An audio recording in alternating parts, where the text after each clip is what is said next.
အသက်ဝင်နေတဲ့နင်းတောင်တန်းဘော်က6ချားစီယာနှင်းငယ်ကြီးများပရိသတ်များအလုံးမင်္ဂလာပါရှင်အနိုင်ချန်နယ်ကနေပြန်လည်ကြိုဆိုလိုက်ပါတယ်အမေရိကန်နိုင်ငံမှာယနေ့ချိန်ထိအပြည့်မရှာနိုင်သေးပဲဗဟီဒီဆန်ဆန်နေရာတွေများစွာရှိပါတယ်အဲ့ဒီနေရာတွေထဲမှာအခုပြောပြမယ့်နင်းတောင်တန်းကြီးကလည်းပါဝင်မှာတောင်တန်းဘော်ကမြေသားတွေနှင်းငယ်တွေဟာတဘာဝရဲ့ပယောဂဘာတစ်ခုမှမပါဝင်ပဲလှုပ်ရှားအသက်ဝင်နေကြပါတယ်ဆိုတော့ထူးဆန်းလို့နဲ့အဲ့ဒီတောင်တန်းကြီးရဲ့အကြောင်းကိုပုံမသိရဖို့အတွက်ဆောင်းလေးချုံနှစ်ချက်လေးတက်ပြီးဗီဒီယိုကိုအဆုံးထိအတူကြည့်လိုက်ရအောင်ပါ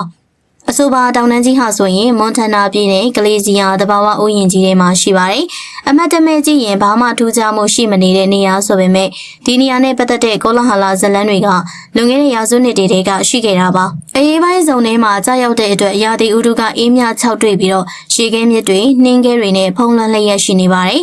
လူနေထိုင်မှုမရှိတဲ့ဒေသဖြစ်ပေမဲ့အစိုးရရဲ့အဆောင်ရှောက်မှုအောက်မှာရှိနေတာဆိုတော့ဒီနေရာကိုလာကျင်တိုင်းလာခွင့်တော့ရှိမနေပါဘူး။တဘာဝလေးလာရေးသမားတွေကင်းထောက်ကျောင်းသားတွေကတော့မကြခင်နောက်ဆိုသလိုအုပ်စုလိုက်ရောက်လာလေးရှိပါတယ်။ကလေးစီယာဥယျာဉ်ကြီးတွေကနင်းတောင်ကြီးနဲ့ပတ်သက်တဲ့သတင်းတွေက1980ပြည့်နှစ်နောက်ပိုင်းလုံကာလတွေမှာပုံမခေတ်စားလာခဲ့တာလို့ဆိုရပါလိမ့်မယ်။အဲ့ဒီအချိန်တုန်းကဒီနေရာတစ်ဝိုက်မှာထူးဆန်းတဲ့ပဲ့တင်တန်းတွေကိုကြားခဲ့ရတယ်လို့ဆိုပါတယ်။တင်ပြချက်တွေကလည်းထွက်ပေါ်လာခဲ့ပါတယ်။အတန်တွေကအဝေးကလာတယ်လို့အနီးနာကရောက်လာတယ်လို့မျိုးရှိပြီးတော့လေတံမဟုတ်တယ်လို့စကားတီးတို့ပြောတယ်လည်းမဟုတ်ပါဘူး။တခုနဲ့တခုကြားမှာကြီးမားတဲ့ပေါ်တိုင်မှုကြောင့်ထွက်ပေါ်လာတဲ့အတန်နဲ့တူတယ်လို့ဆိုပါတယ်။အဲဒီနောက်မှာတော့ဒီတောင်တန်းကြီးတွေရဲ့နောက်ကလေးဝက်ချက်တွေကိုသိရဖို့အတွက်လေးလာရေးသမားတွေနဲ့လူစွန်စားတွေများစွာရောက်ရှိလာခဲ့ပါတယ်။အဲဒီနောက်မှာတော့ပဲ့တင်တန်းထက်ပုံမထူးခြားတဲ့အရာတွေကိုနှင်းတောင်ပေါ်မှာလေးလာဆန်းစစ်မိခဲ့ကြပါတယ်။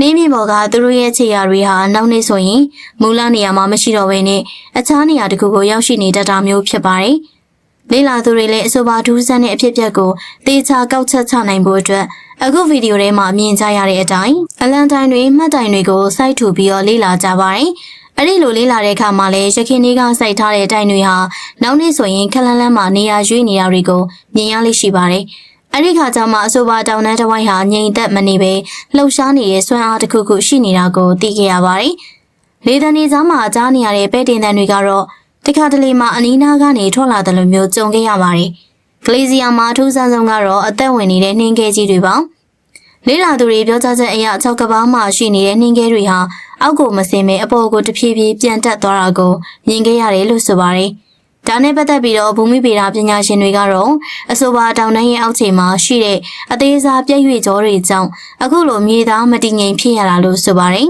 ။ဒါပေမဲ့တောင်တန်းပေါ်ကထူးဆန်းတဲ့ပဲ့တင်တန်းတွေနဲ့ပတ်သက်ပြီးတော့ဖြည့်ရှင်းနိုင်တာမျိုးမရှိသေးပါဘူး။2005ခုနှစ်တုန်းကဆိုရင်အသက်ရှူတန်းလိုမျိုးကျိန်နှုံးတချို့ကိုအဆိုပါနေရာမှာဖမ်းယူရမိခဲ့ပါတယ်။လူတွေကတော့ကလေးစီယာတောင်တန်းရဲ့အောက်ခြေမှာအေယာမတရဝါကြီးတစ်ကောင်အိပ်ပျော်နေရဲ့လို့ဆိုပြီးတော့ကြားနေရတဲ့အတန်တွေကအဆိုပါတရဝါကြီးရဲ့အသက်ရှူတန်းတွေဖြစ်လိမ့်မယ်လို့ယူဆကြပါတယ်။တကယ်ပဲတောင်တန်းကြီးရဲ့အောက်မှာတရဝါကြီးတစ်ကောင်ရှိနေရလား။ဒါနဲ့ပတ်သက်ပြီးတော့မိတ်ဆွေတို့ရဲ့ထင်မြင်ချက်တွေကိုမှတ်ချက်မှာရေးခဲ့ပါအောင်နော်။ဒီနေ့ဗီဒီယိုလေးကတော့ဒီလောက်ပါပဲရှင်။ကြည့်ရှုပေးတဲ့အတွက်အားလုံးကိုကျေးဇူးတင်ပါတယ်ရှင်။